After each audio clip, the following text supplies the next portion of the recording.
Good morning. Here we are for another day.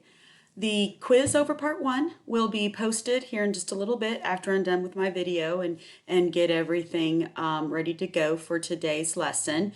So you'll want to hop on and do that quiz sometime before like 9:30 or 10 o'clock, I think is what I set as the time limit.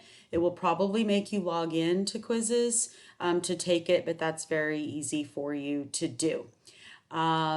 Couple of thoughts about grades. So as of this morning, I had updated all the grades except for research papers. So anything that you have done, like the outline, the rough draft, the Gothic literature stuff, that's all been updated. The poetry, that's all been updated. If your grade was lower than what your average is, then it just shows it as excused. Okay, but you'll know that I looked at it. It just means that, on those poetry quizzes, I took an average of all the quizzes. And so if your poetry quiz average was a 97 and you had a 100 quiz average, then it didn't go in. So hopefully that all makes sense to you and will start to be a little less confusing over the next week or so.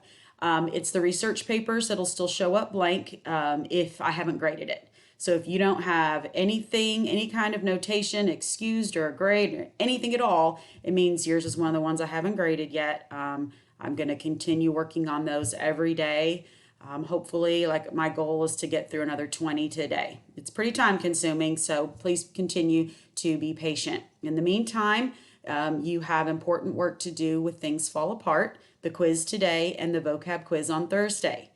Writing assignment, we already had one, we'll do another one, and then we'll have a test sometime next week. Okay, now I don't know what category you need your grades in. I don't know. You can go look and find that out yourself, but make sure that you're not skipping any assignments that might be the thing that actually help you get to that next level that you're hoping for.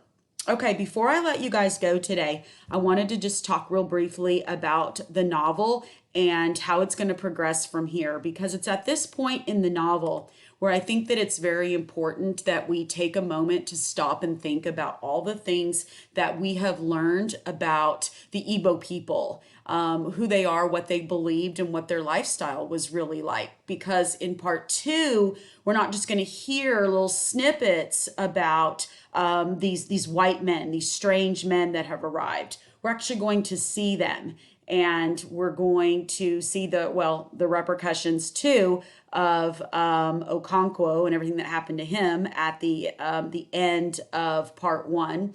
And then also as the British missionaries, get a firm hold on the area, how their influence starts to change people and why those two cultures really start to clash.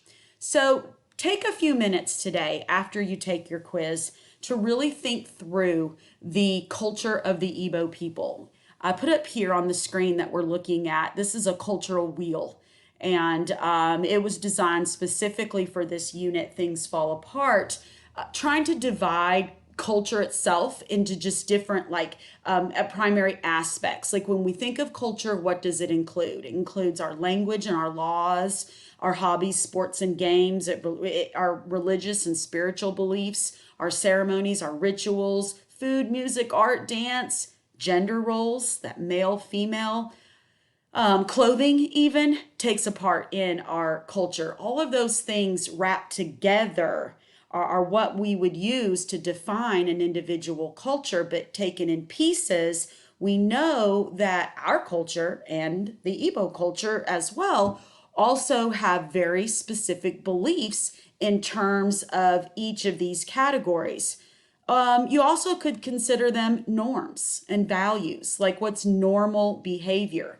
So if we had been in the classroom, it would be at this point in our study that we would start keeping track. And we would create a little graphic organizer, kind of like the one that you see here, where I would ask you to go back and find evidence of the norms and values that were illustrated in part one of Things Fall Apart. For example, the language. What do we know about the values and the norms in the Igbo language? Well, you could mark as evidence the proverbs that they used and how they felt that that was the best way to get their point across and to add meaning to any important message that they were trying to convey. Jump down, look at religion. We already know a lot about religion. We could put down evidence about the priestess Cielo. We could talk about the oracle and how it speaks to the people and gives them instruction of what they're, supposed to be doing. We could look at some of their ceremonies and rituals and talk about the egwugwu, or the rituals involved with getting a bride and how to pay that bride price, funeral rituals even. We could talk about their food. We could give evidence about the kola nut and the yam and the different importance that various foods play in this particular society. Folks, this is important to understand before you move into part 2 and 3 so that you can see how much of their world is going to change and why their relationship with these English missionaries is so strained, and why some people will be able to adapt very quickly to the new ideas that the British are bringing. They don't just adapt, they almost embrace them. Consider who those people were. Like, who among the Igbo people are the most eager to embrace these new ideas? Okay, and then who among the Igbo people are still resistant? And then based on what we know of their norms and values, why might that be true?